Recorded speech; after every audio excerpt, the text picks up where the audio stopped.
بر محمد و آل محمد صلوات۔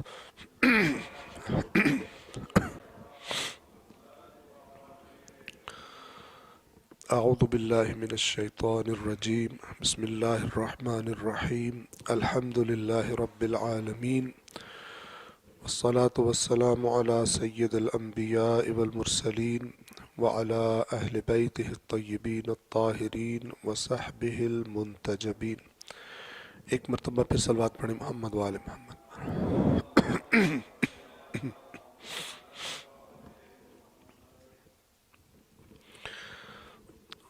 خدا بند عالم کے لطف اور کرم سے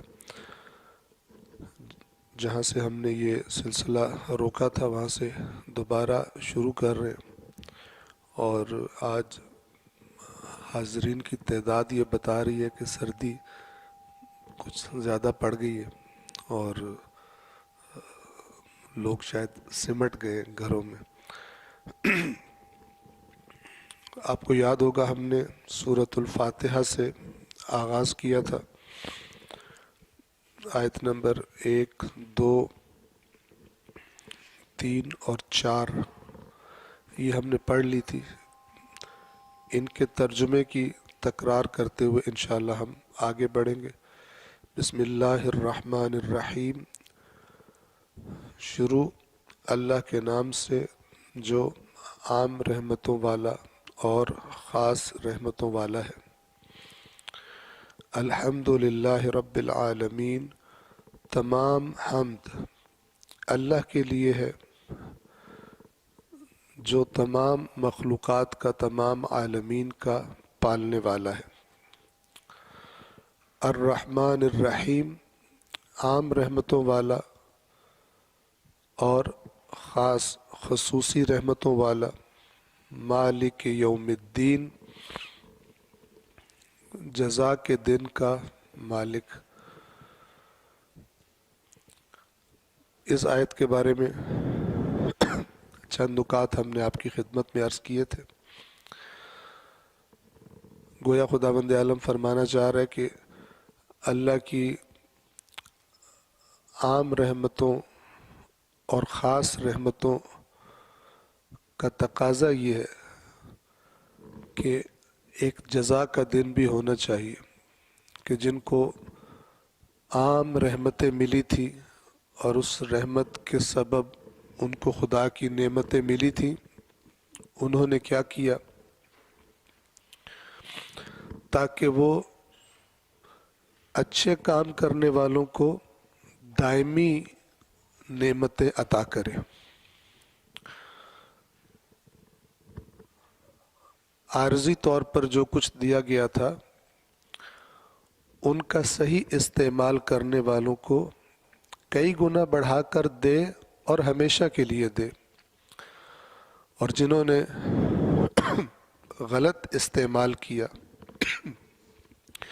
ظلم میں اور تجاوز میں استعمال کیا ان نعمتوں کو، تو ان کو سزا دے۔ یہ تقاضا ہے رحمان اور رحیم ہونے کا کہ یوم جزا بھی ہونا چاہیے۔ اگر آپ جزا کے دن کو نکال دیں تو پھر یہ دنیا ایک نہ سمجھ میں آنے والی چیز ہے، جس میں ایک طرف اتنا ظلم ہو رہا ہو اور ایک طرف دولت کے انبار لگے ہوں، اور دوسری طرف بے شمار مخلوق زندگی کی بنیادی ترین ضروریات کو بھی ترستی ہو۔ یہ دنیا سمجھ میں نہیں آتی، نہ اس کو بنانے والا سمجھ میں آئے گا جب تک کہ ہم جزا کے دن کو تصور نہ کریں۔ اسی لیے اللہ نے قرآن مجید کا 1/3 حصہ، 1/3 حصہ قیامت کا تذکرہ کیا، قیامت سے خبردار کیا کہ اس دنیا میں اچھا یا برا جو بھی کرتے ہو اس کا حساب کتاب دینا پڑے گا۔ صلوات پڑھیں محمد و آل محمد۔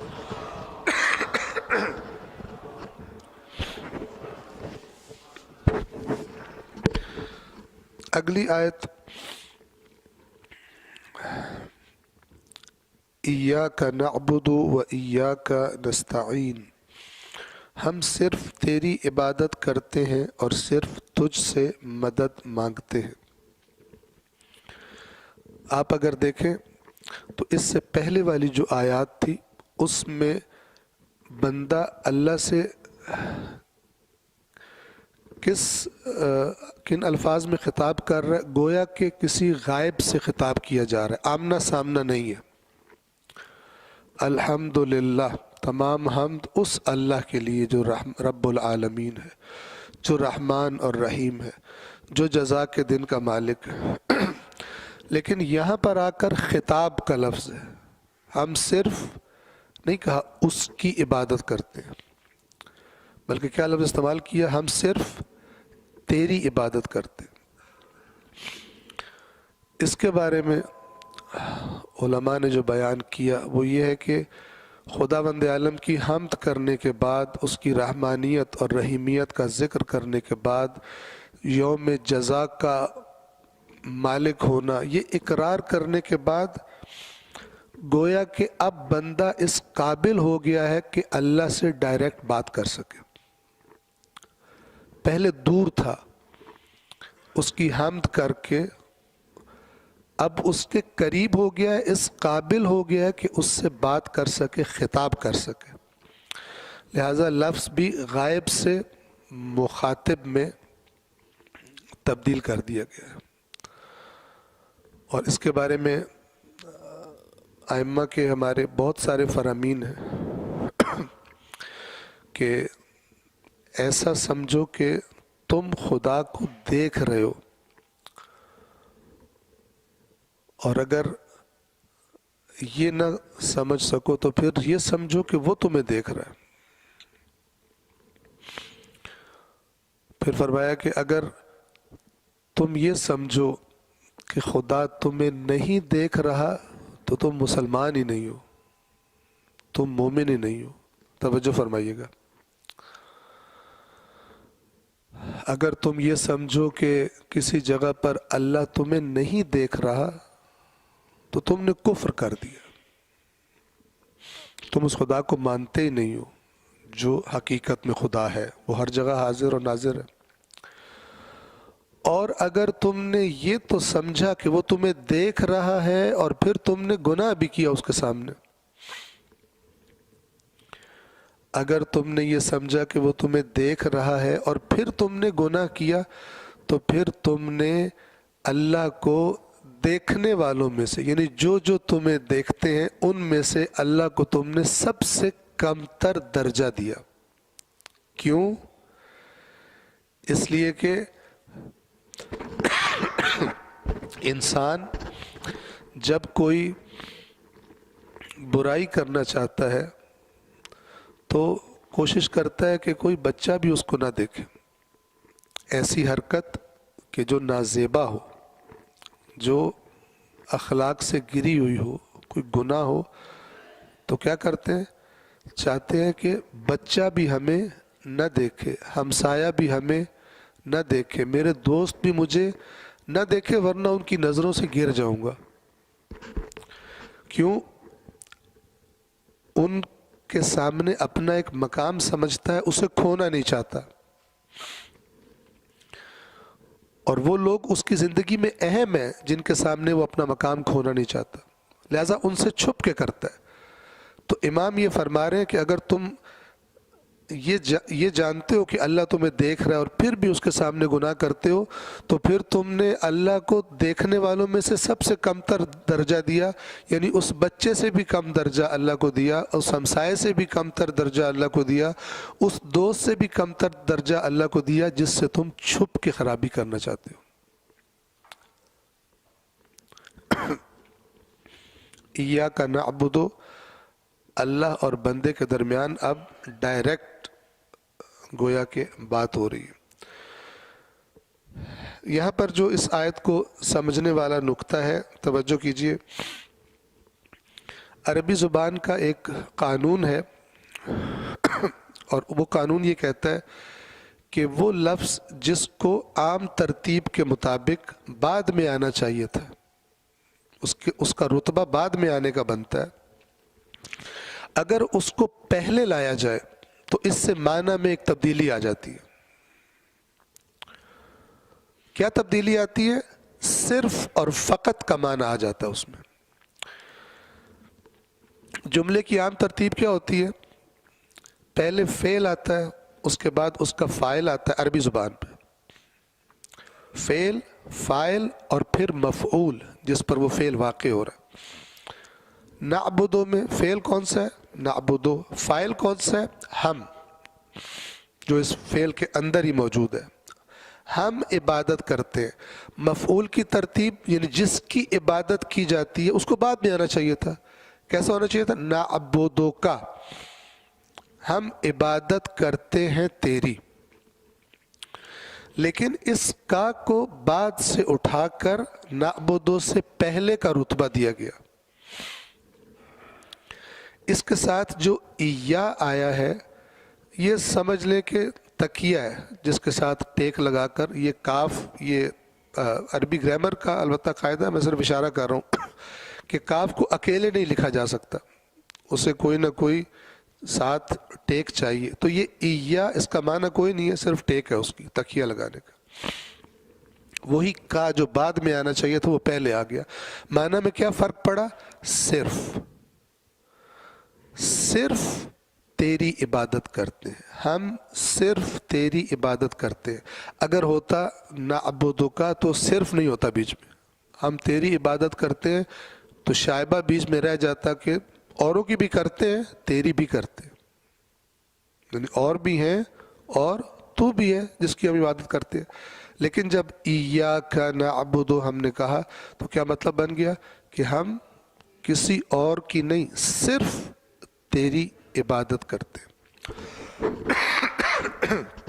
یہاں پر اگر میں نے پہلے تذکرہ نہیں کیا، ایک بہت ہی اہم بات ہے جو آپ کی خدمت میں عرض کرنا چاہتا ہوں کہ جس کو صحیح نہ سمجھنے کی وجہ سے بعض اوقات ہم ایسا کام کرتے ہیں کہ غیروں کی زبانوں سے تہمت کا شکار ہوتے ہیں. اسلام کا بنیادی ترین ایک عقیدہ کیا ہے کہ عبادت صرف اور صرف خدا کی ہوتی ہے، اس میں کوئی شریک نہیں ہو سکتا، نہ کوئی نبی نہ کوئی امام. جو عبادت میں کسی کو شریک کرے وہ مشرک ہے. توجہ فرما رہے ہیں؟ جو عبادت کی نیت میں کسی اور کو شریک کرے وہ مشرک ہے. لہذا جتنے بھی ہم اعمال دینی عمل کے طور پہ کرتے ہیں ان کی نیت کیا ہوتی ہے؟ قربتاً الی اللہ، کہ یہ اللہ کا قرب حاصل کرنے کے لیے. اس میں کوئی اور شریک بھی نہیں ہو سکتا. ہر وہ کام جس کو ہم عبادت کہیں، عبادت سمجھ کے کریں، وہ فقط اور فقط کس کے لیے ہوگی؟ اللہ کے لیے. اگر اس میری پوری بات سمجھ میں نہ آئے تو بعد میں آپ سوال کر سکتے ہیں. کچھ چیزوں میں تو یہ واضح ہے، نماز میں، روزے میں، حج میں، زکوٰۃ میں، خمس میں مثال کے طور پر. لیکن کچھ جگہ ایسی ہیں جہاں پہ غیر تہمت لگاتے ہیں نافہمی کی وجہ سے. ہمیں خود کلیئر ہو تاکہ اگر کوئی ایسی بات کرے تو اس کو ہم جواب دے سکیں. ہم کہتے ہیں کہ ہم نے یہ جانور ذبح کیا ہے امام حسین کے لیے علیہ الصلاۃ والسلام. اس کا کیا مطلب ہے؟ امام حسین کا نام لے کے ذبح کیا. اگر کسی جانور پر مثلا بسم اللہ کی جگہ بسم الحسین کہا جائے تو وہ حرام ہو جائے گا کھانا اس کا، چونکہ قرآن مجید کا واضح حکم ہے صرف وہ کھاؤ جس پر اللہ کا نام لیا گیا ہو. اسی طرح ہم کیونکہ کہتے اس طرح کہ ہم امام حسین کے نام پر نیاز دے رہے ہیں، اس کا مطلب کیا ہے؟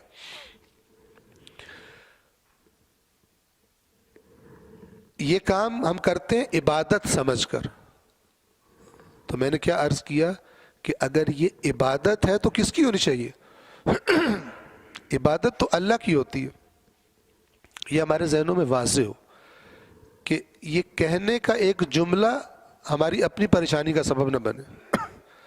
یہ جو ہم کہہ رہے ہوتے ہیں امام حسین کے نام پہ دے رہے ہیں، اصل میں قربتاً اللہ ہوتا ہے، اور یہی نیت ہونی چاہیے. ہاں، اس کا جو اجر ہے، اس کا جو ثواب ہے، جو کچھ بھی ہے خدا کے پاس، اس کو ہدیہ کرتے ہیں امام حسین کی خدمت میں. وہی کام کہ جو ہم صلوات پڑھ کے کرتے ہیں. صلوات میں خطاب کس سے ہوتا ہے؟ اللہم، اللہ سے ہوتا ہے. اللہم صلی علی محمد و آل محمد، اے اللہ درود و سلام بھیج اور رحمت نازل فرما محمد و آل محمد پر. یہ صلوات اثر رکھتی ہے. ہم اس کا تصور نہیں کر سکتے اس دنیا میں بیٹھ کر، لیکن یہ اثر رکھتی ہے. خود ہمارے لیے بھی توفیقات میں اضافے کا سبب ہے، برکات کا سبب ہے، اور خداوند عالم ان ہستیوں پر بھی اس صلوات کے نتیجے میں اپنی خصوصی مزید رحمت نازل فرماتا ہے. اور مثال دے دوں آپ کو. آپ زیارات کے لیے جاتے ہیں کربلا، آپ 2 رکعت نماز زیارت امام حسین پڑھتے، کس کی عبادت کرتے ہیں؟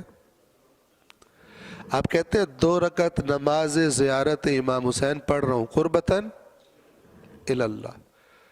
بس یہ بات اپنے ذہنوں میں واضح کر لیں کہ ہم جو کچھ مثلاً ائمہ کے نام پہ کرتے ہیں، عبادت خدا کرتے ہیں، قربتاً اللہ کرتے ہیں، اور اس کے اجر کو ہدیہ کرتے ہیں اپنے ائمہ کی بارگاہ میں. یہ معنی ہے. ورنہ اگر کوئی وہاں کھڑا ہو کے کہے 2 رکعت نماز پڑھتا ہوں قربتاً امام الحسین، وہ خود امام حسین کا نافرمان ہے اور مشرک ہے. اگر کوئی امام علی کے روزے پہ کھڑے ہو کے 2 رکعت نماز پڑھتا ہوں زیارت امام علی قربتاً الامام العلی، تو وہ امام علی پر بہتان باندھ رہا ہے، امام علی کا نافرمان ہے، دشمن ہے اور مشرک ہے. توحید در عبادت، توحید در عبادت، یہ ہر دینی کام کرتے وقت ہمارے ذہن میں واضح ہونی چاہیے کہ عبادت فقط اللہ کے لیے مخصوص ہے، اور اس میں اگر کسی اور کو شریک بنایا جائے تو یہ بہترین فعل کائنات کے بدترین فعل میں تبدیل ہو جاتا ہے، جسے شرک کہا جاتا ہے، اور جسے کرنے والے پر قرآن نے کہا ہے کہ اللہ نے جنت کو حرام کر دیا. کہا ہے کہ اور گناہ اگر لے کر آؤ گے قیامت کے دن تو اللہ اپنے قواعد و ضوابط کے تحت امکان ہے معاف کر دے، لیکن اگر شرک کی حالت میں آؤ گے اس کی بارگاہ میں تو پہلے سے بتا دیا کہ وہ معاف نہیں کرے گا. جو آیت ہے کہ یوم لا ینفع مال ولا بنون، جس دن نہ مال کام آئے گا نہ بیٹے کام آئیں گے، الا من اتی اللہ بقلب سلیم، سوائے اس کے کہ جو اللہ کے پاس آیا قلب سلیم لے کر. امام سے سوال ہوا قلب سلیم کون سا قلب ہے؟ فرمایا جس میں شرک کا ذرہ بھی نہ ہو. جس قلب میں شرک کا ذرہ بھی نہ ہو وہ اسے سلیم یعنی سلامت، سلیم یعنی صحیح و سالم، سلامتی والا. یہ قلب سلیم کب خراب ہوتا ہے؟ کہ جب اس میں اللہ کے ساتھ کسی اور کے شرک کی بھی آمیزش پائی جانے لگے. صلوات پڑھے محمد وآلہ.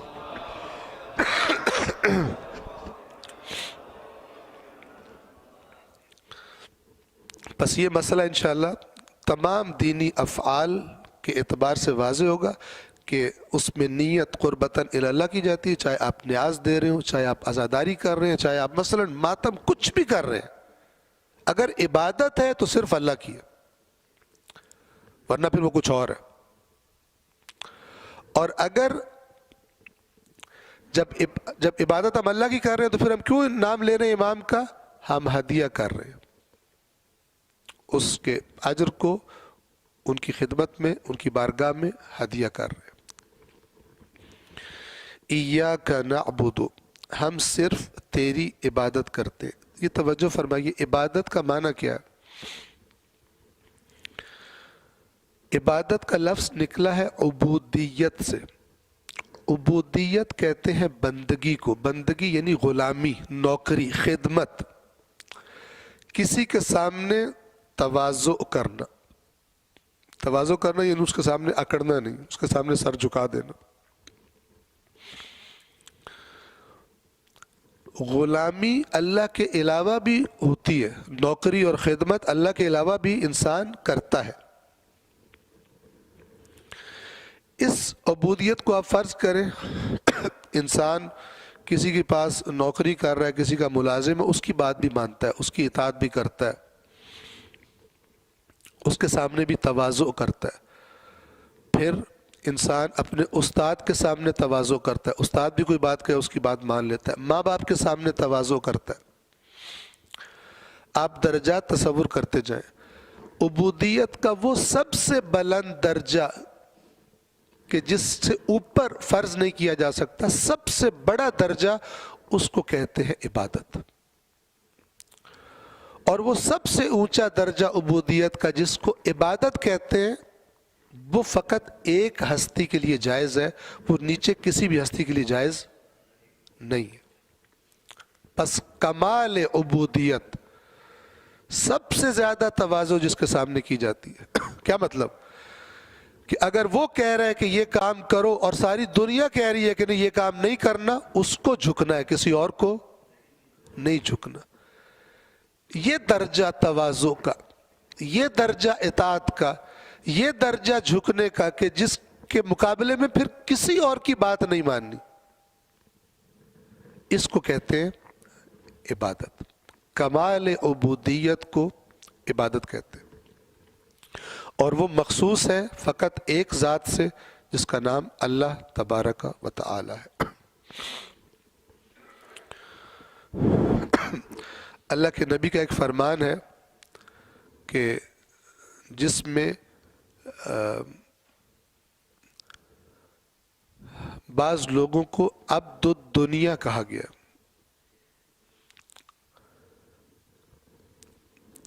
عبد کا ایک معنی عربی زبان میں جب پہلا زمانہ تھا، غلاموں کی خرید و فروش ہوتی تھی، ان کو بھی عبد کہتے تھے. ایک اس معنی میں عبد استعمال ہوتا ہے. توجہ کیجئے گا، یہ قرآن میں یہ والا مسئلہ بار بار آئے گا. الفاظ کا استعمال مختلف معانی میں، بیسک میننگ ایک ہی ہے، بیسک معنی ایک ہی ہے، لیکن استعمال کی وجہ سے معنی میں فرق آتا ہے. جس طرح ایک لفظ ہے بڑا مشہور جس پر کئی فتنے لوگوں نے کھڑے کیے ہوئے ہیں، لفظ رب. قرآن میں لفظ رب اللہ کے علاوہ بھی استعمال ہوا ہے، لیکن کس معنی میں؟ اس کے اوپر مٹی شٹی ڈال کے تو فتنہ کر دیتے ہیں. ابھی یہاں پہ میں عبد کی بات کر رہا ہوں. عبد کا ایک معنی جو قرآن میں بھی استعمال ہوا ہے وہ ہے غلام، جن کی خرید و فروش ہوتی تھی. عبد کا ایک معنی ہر کائنات کی چیز، ہر انسان، حیوان، ذرہ ذرہ اللہ کا عبد ہے. کس نسبت سے؟ کیونکہ خالق وہ ہے اس کا. مخلوق کا عبد ہونا اپنے خالق کا، اس معنی میں فرعون بھی عبداللہ ہے، اللہ کا عبد ہے فرعون، چونکہ فرعون کا خالق کون ہے؟ اس معنی میں ابلیس بھی اللہ کا عبد ہے. کوئی چیز باہر نہیں ہے. خدا کا سب سے بڑا اطاعت گزار بھی عبداللہ ہے اس معنی میں، اور خدا کا سب سے بڑا نافرمان بھی عبداللہ ہے اس معنی میں. بس دو معنی ہو گئے. ایک جو غلام خرید و فروش ہوتے ہیں انہیں عبد کہا جاتا ہے، اور ایک مخلوق ہونے کی وجہ سے عبد کہا جاتا ہے.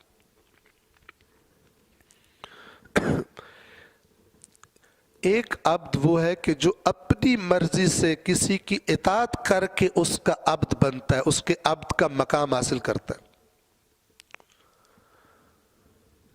یہاں پر دو قسم کے ہوتے ہیں، ایک کو کہا عبداللہ اور ایک کو کہا عبد الدنیا. عبداللہ کون ہے اس معنی میں؟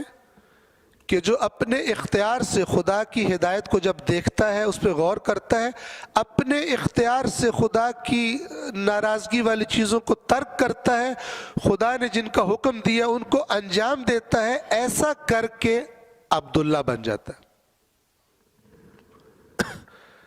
یہ کون سا عبداللہ ہے؟ اس عبداللہ کا کمال وہ ہے کہ یا ایتھا النفس المطمئنہ ارجعی الی ربک راضیۃ مرضیہ فادخلی فی عبادی۔ اب یہاں پہ فرعون و نمرود و خدا کے نافرمان نہیں آئیں گے، عباد عبد کی جمع ہے۔ تو نے سب کچھ میری رضا کی خاطر کیا، اب تیری جگہ کہاں پہ ہے؟ فادخلی فی عبادی وادخلی جنتی۔ یہ انسان اپنے اختیار سے مقام عبودیت حاصل کرتا ہے اللہ کا، یہ تیسرا معنی ہو گیا۔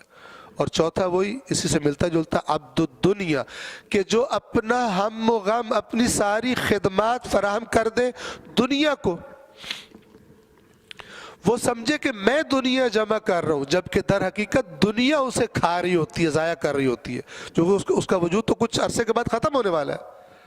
اس کا وجود یوز ہو سکتا تھا، استعمال ہو سکتا تھا خدا کی خدمت میں، اب اس کا وجود استعمال ہو رہا ہے دنیا کی خدمت میں، دنیا اسے استعمال کر رہی ہے، اور وہ دنیا کو جمع کرنے کے لیے اپنی ساری توجہ، سارے پلان، سارے ہم و غم اس کے دنیا ہے۔ اس کو اللہ کے نبی نے فرمایا تعس عبد الدرہم تعس عبد الدینار، چونکہ درہم و دینار دنیا کی علامت ہے، فرمایا کہ ہلاک ہو گیا عبد درہم، ہلاک ہو گیا عبد دینار۔ بس یہ چار معنی انشاءاللہ ذہن میں رہیں گے۔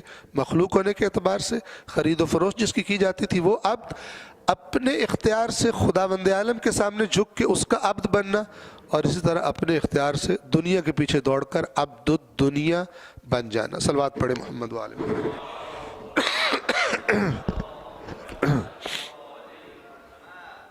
ایاک نعبد، اب اس میں سب کچھ آ گیا، ہم تیرے بندے ہیں، تیرے نوکر ہیں، تیرے خدمت گزار ہیں، تیرے اطاعت گزار ہیں۔ عبادت کا اصل معنی مفہوم دیکھیں بہت زبردست ہے، یاد رکھیے۔ کچھ لوگ کیا کرتے ہیں، نماز بھی پڑھتے ہیں اور جب باہر نکلتے ہیں تو ابلیس کی بھی مانتے ہیں، حالانکہ عبادت تو کمال عبودیت تھی، یہ نہیں ہے کہ مسجد میں اللہ کا غلام، مسجد کے باہر شیطان کا غلام۔ اس نے ابھی عبادت کا معنی در حقیقت سمجھا ہی نہیں ہے کہ مجھ پر سب سے زیادہ حکم جس کا چلتا ہے میں اس کا بندہ ہوں، اس کی مرضی کے خلاف کسی کی نہیں مانوں گا، اس کی مرضی کے خلاف کسی چیز کو خاطر میں نہیں لاؤں گا۔ یہ اس کا حقیقی معنی ہے، ایاک نعبد۔ یہ جو بلند ترین مقام اطاعت ہے یہ صرف تیرا ہے، ہمارے لیے تیرے مقابلے میں کوئی بھی نہیں آ سکتا۔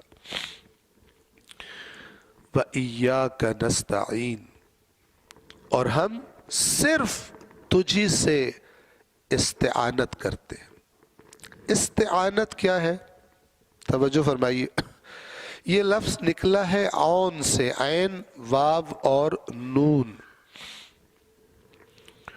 عون کہتے ہیں مدد کو، تعاون کا لفظ بھی اسی سے بنا ہے جو قرآن میں آیا وَتَعَاوَنُوا عَلَى الْبِرِّ وَالتَّقْوَى، ایک دوسرے کے ساتھ نیکی اور تقوی کے کاموں میں تعاون کرو۔ یہ تعاون یعنی ایک دوسرے کی مدد۔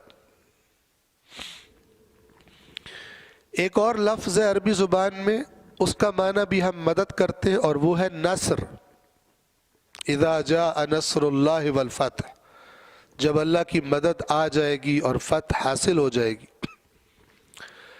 عون میں اور نصر میں کیا فرق ہے؟ عون ہر قسم کی مدد کو شامل ہے، لیکن نصر خاص اس مدد کو کہتے ہیں کہ جب کسی دشمن کا سامنا ہو اور اس دشمن کے مقابلے میں کوئی ہماری مدد کرے، اس مدد کو نصر کہتے ہیں۔ لیکن اگر کچھ بھی نہ ہو، میرا اپنا معاملہ ہو، تو بھی مجھے خدا کی مدد چاہیے۔ اور یہ جو اس کو جوڑا ہے عبادت کے ساتھ، گویا بندہ آخری حد تک انکساری کا اظہار کر رہا ہے کہ ہم صرف تیری عبادت کرتے ہیں اور اس کے لیے بھی تجھ سے ہی مدد مانگتے ہیں. یعنی اگر تیری اون شامل نہ ہو تو ہم تو اس کے قابل بھی نہیں ہے کہ تیری عبادت ہی کر سکیں.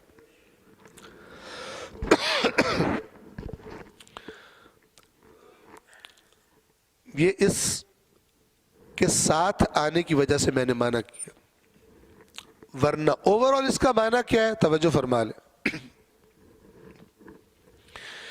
ایاک نعبد توحید عبادت ہے اور ایاک نستعین توحید ربوبیت ہے، یعنی تجھ سے ہی لینا ہے جو کچھ لینا ہے ہم نے. حتیٰ کہ اس عبادت کی توفیق بھی ہم صرف تجھ سے مدد مانگتے ہیں. یعنی ہمارا اعتقاد کیا ہے کہ اس دنیا میں کوئی چیز، کوئی انسان، کوئی نبی، کوئی ولی، کوئی امام کسی کا کچھ بھلا کرنے کا اختیار نہیں رکھتا اگر تو نہ چاہے، اگر تو اجازت نہ دے. آپ قرآن مجید کی توحید کو ذرا توجہ کے ساتھ آپ دیکھیے. عرض کرتا ہوں بہت سارے لوگ ان کو توجہ نہیں ہوتی. بعض اوقات کوئی مسئلہ پیش آتا ہے، ان کی توجہ خدا سے زیادہ مخلوق کی طرف ہو جاتی ہے. جن لوگوں کی توجہ، جو لوگ اپنے مسائل کا حل اللہ سے زیادہ بندوں کے ہاتھ میں دیکھتے ہوں، خدا بند عالم کی طرف سے سزا یہ ہوتی ہے کہ خدا ان کو بندوں کے سپورٹ کر دیتا ہے کہ اگر تو مجھے قادر نہیں سمجھتا اپنی مشکلات کے حل پر تو پھر تو جن کے پاس گیا ہے انہی کے دروازوں پہ دھکے کھا دو. یہ موضوع بار بار ریپیٹ ہوگا لیکن ابھی آپ کی خدمت میں عرض کروں آیات کے ذریعے سے.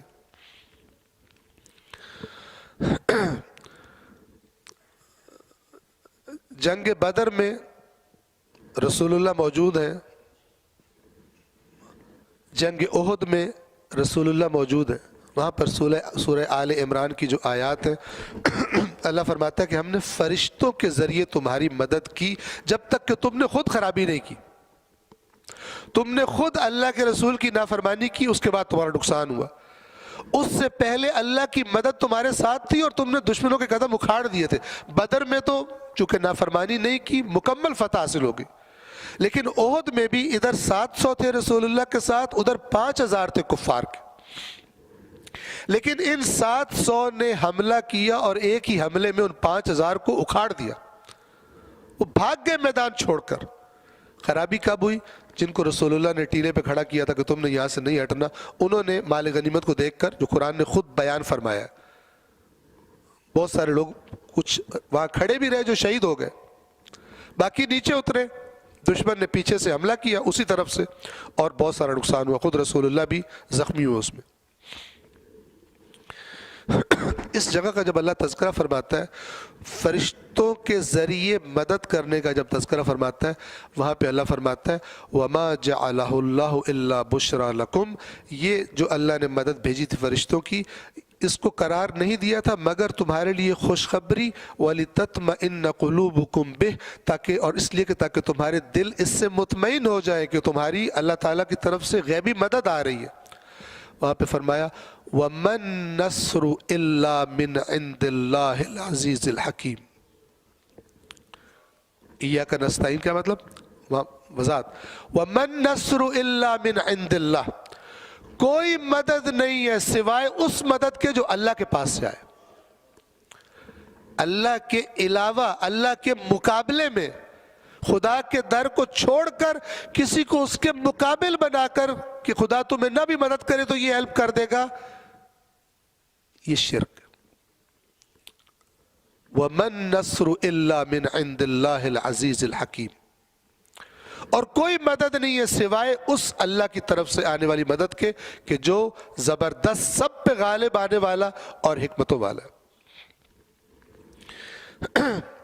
اسی طرح دوسری مثال سورہ فاتر جو سورہ یاسین سے پہلے ہے، اس کی دوسری آیت خداوند عالم فرماتا ہے ما یفتح اللہ للناس من رحمت فلا ممسک لہا، اللہ لوگوں کے لیے اگر کسی رحمت کا اپنی دروازہ کھول دے تو کوئی اور ایسا نہیں ہے جو آ کے اسے بند کروا دے۔ خدا ارادہ کر لے کہ میں نے یہ رحمت کسی کو دینی ہے، کوئی آ کے روک لے، ایسا کوئی نہیں ہے۔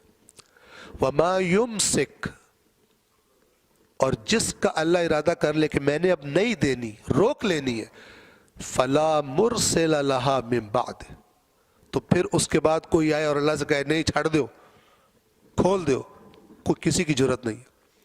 فَلَا مُرْسِلَ لَهُ مِن بَعْدِ وَهُوَ الْعَزِيزُ الْحَكِيمُ، وہاں پر بھی عزیز، یہ لفظ عزیز جو ہے اس کا معنی یہ ہے ایسا غالب آ جانے والا کہ جس کو کوئی مغلوب نہ کر سکے،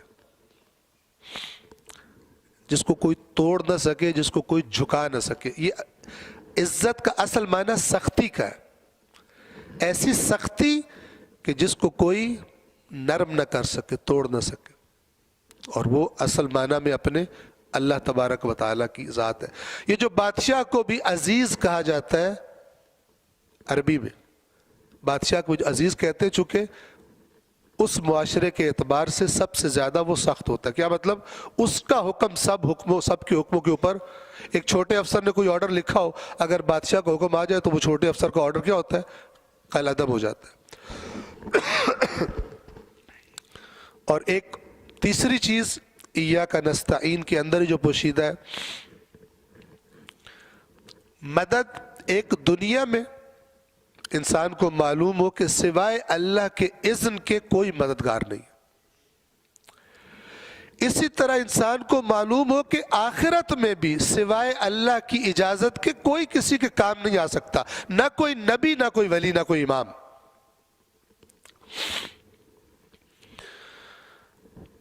قرآن مجید میں عرض کرتا ہوں، آپ کی خدمت میں عرض کروں کہ بہت بڑی خطا کا شکار ہیں وہ لوگ، اور اکثر ایسے ہیں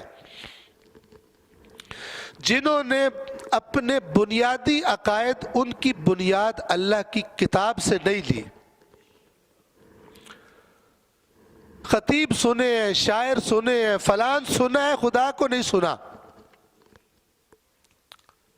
بہت بڑی خطا پر ہے، بہت بڑی بیماری کا شکار ہے۔ اس معاملے میں، دین سیکھنے کے معاملے میں اللہ کے بھی نافرمان ہیں، رسول کے بھی نافرمان ہیں، اپنے ائمہ کے بھی نافرمان ہیں، انہوں نے بھی یہ راستہ دکھایا، لیکن اکثریت غیر سنجیدہ۔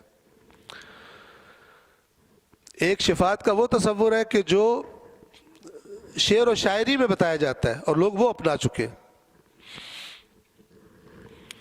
ایک دفعہ ایک قوالی میں سن رہا تھا، اس قوالی میں جو قوال صاحب ہے، میں نام نہیں لیتا، تو انہوں نے کہا کہ جی رسول اللہ سجدے میں سر رکھیں گے، اللہ تعالیٰ کہیں گے اٹھاؤ، نہیں اٹھائیں گے۔ یہ ممکن ہی نہیں ہے اللہ کہے اپنے رسول کو کہ آپ سر اٹھائیں، وہ سر زمین پہ رکھے۔ ایسے نمک مرچ لگانے کے لیے جھوٹے لوگوں نے باتیں بیچ میں شامل کی ہیں کہ جو نبی کی بنیادی شخصیت کے خلاف ہے۔ نبی کیوں معصوم ہے؟ اس لیے کہ ذرہ برابر بھی خدا کی نافرمانی نہیں کرتا۔ اب وہ قیامت کے دن اللہ تعالیٰ کہے رسول اللہ سے کہ آپ سر اٹھائیں، وہ کہہ نہیں میں سر نہیں اٹھانا، اللہ تعالیٰ کو ایموشنلی بلیک میل نعوذ باللہ کر رہے ہو، یہ لغویات ہے۔ پھر اللہ تعالیٰ کہے اچھا آپ کب سر اٹھائیں گے، آپ کیوں نہیں اٹھا رہے؟ وہ کہے میری ساری امت کو معاف کر دے۔ تو جی سارے گنڈے بدماش جنہوں نے ایک بھی نہیں سنی اللہ کی، سب جنت میں چلے جاؤ۔ عجیب لغویات ہے یہ دین آیا کس لیے؟ اس دین کی خاطر جن لوگوں نے سر کٹا دیے، جو لوگ ذبح ہو گئے، مار دیے گئے مجرموں نے، اس کا تو مطلب یہی ہے نا، وہ مجرم بھی تو اپنے آپ کو امتی کہتے تھے۔ وہ تو یزید بھی کہے گا میں نے کلمہ پڑھا ہوا تھا، وہ تو شمر بھی کہے گا میں نے کلمہ پڑھا ہوا تھا، سارے آ جائیں گے۔ اور جو شعراء، ایک ہے شعراء کا دیا ہوا تصور شفاعت، وہ یہ والا ہے، ایک ہے قرآن کا تصور شفاعت، وہ زمین آسمان کا فرق ہے۔ قرآن کے تصور شفاعت میں کسی بندے کو کی شفاعت ہونے کے لیے اللہ تعالیٰ کی 2 اجازتیں ہونی چاہیے۔ پہلی اجازت اس کے لیے جس نے شفاعت کرنی ہے، اللہ کے اذن کے بغیر کوئی شفاعت نہیں کر سکتا۔ اور دوسری اجازت، پہلے خدا اس کو اجازت دے گا کہ جس ہستی نے شفاعت کرنی، اور خدا ایسا کرے گا۔ اور دوسری اجازت خدا کی کس کے لیے ہوگی کہ اس کی شفاعت کر سکتے ہیں آپ، کیونکہ سب سے بڑا رحمت والا کون ہے؟ اللہ ہے۔ کچھ لوگوں نے دین یوں بیان کیا ہے جس میں اللہ تو اس لیے اللہ لوگوں کو پسند نہیں آتا چونکہ سمجھتے ہیں اللہ پکڑ دھکڑ کرے گا قیامت کے دن اور رسول اللہ اور ائمہ چھڑوا رہے ہوں گے۔ یہ جہالت ہے۔ قرآن فرماتا ہے اے رسول یہ جو آپ نرم ہیں ان پر، فَبِمَا رَحْمَةٍ مِّنَ اللَّهِ لِنْتَ لَهُمْ، اے رسول یہ اللہ کی آپ کو دی ہوئی رحمت ہے جس کی وجہ سے آپ اتنے نرم ہیں۔ اللہ رسول اللہ سے بھی زیادہ نرم ہے، اللہ مولا علی سے بھی زیادہ نرم ہے، اللہ امام حسین امام حسن سب سے زیادہ نرم ہے۔ اللہ کی رحمت کا کسی سے کوئی مقابلہ نہیں ہے۔ کیوں لوگوں کو اللہ پسند نہیں آتا؟ اللہ کو بنا ہی ایسا ڈراؤنا دیا گیا سب کے سامنے۔ خدا اذن دے گا شفاعت کرنے والے کو بھی، اور خدا اذن دے گا جس کی شفاعت ہونی ہے اس کے بارے میں۔ قرآن کہتا ہے وَلَا يَشْفَعُونَ إِلَّا لِمَنِ ارْتَضَىٰ، اور یہ شفاعت کرنے والے کسی کی شفاعت نہیں کریں گے سوائے اس کے جس کی شفاعت کے لیے اللہ راضی ہو۔ یہ تصور ہے نہ کہ زبردستی شفاعت ہو رہی ہوگی وہاں پر۔ اب جب قرآن انٹروڈکشن دیتا ہے اللہ کی کہ سارے کے سارے اختیار کا مالک وہ ذات ہے، پھر خود بخود کہتا ہے بندہ کہتا ہے کہ میں اس کے پاس کیوں نہ جاؤں اس کی بارگاہ میں، کہ اگر وہ روک دے تو کوئی ہل بھی نہیں سکتا، اگر وہ منع کر دے اور اس نے مجھے کہا مجھ سے ڈائریکٹ بات کر۔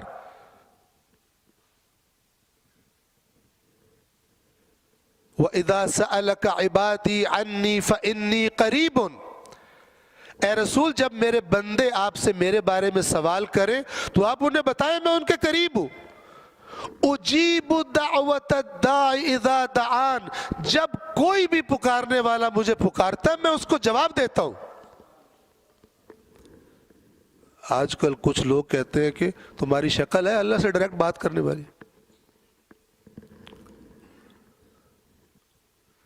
پتہ نہیں کیا بیماری ہے۔ جب آپ سورۃ الفاتحہ پڑھتے ہیں آپ کہتے ہیں نا ایاک نعبد، ہم تیری عبادت ڈائریکٹ بات کر رہے ہیں یا نہیں کر رہے؟ اس کے باوجود کوئی بندہ آ کے کہتا ہے کہ تمہاری شکل ہے کہ اللہ سے ڈائریکٹ بات کر سکو۔ قرآن مجید سے دوری کہ عوام بہت نقصان اٹھائے گی۔ قرآن مجید نے بتایا ہوا ہے کہ اللہ تعالیٰ قبول نہیں کرے گا ہمارے مولویوں نے یہ کہا تھا، تو اگر مولویوں نے کہا تھا تو پھر تو تمہارے شاعروں نے کہا تھا، تمہارے خطیبوں نے کہا تھا، تمہارے پاس قرآن نہیں تھا، تمہارے پاس ائمہ کے فرامین نہیں تھے جن میں کہا گیا تھا کہ اس قرآن کو پڑھو، دین کی بنیاد اس پہ رکھو۔ اس کے بارے میں تم پروپیگنڈے کا شکار ہو گئے کہ یہ تو سمجھ میں نہیں آتا، اور اس کی طرف توجہ نہیں کی۔ بس عبادت کی توحید یعنی عبادت صرف اللہ کی ہے، اور استعانت کی توحید یعنی بغیر اذن خدا کے کوئی کسی کی کوئی ہیلپ نہیں کر سکتا۔ اصل صاحب اختیار اور اصل جو مددگار ہے وہ کون ہے؟ اللہ تبارک و تعالی کی ذات اقدس ہے۔ صلوات پڑھیے محمد و آل محمد۔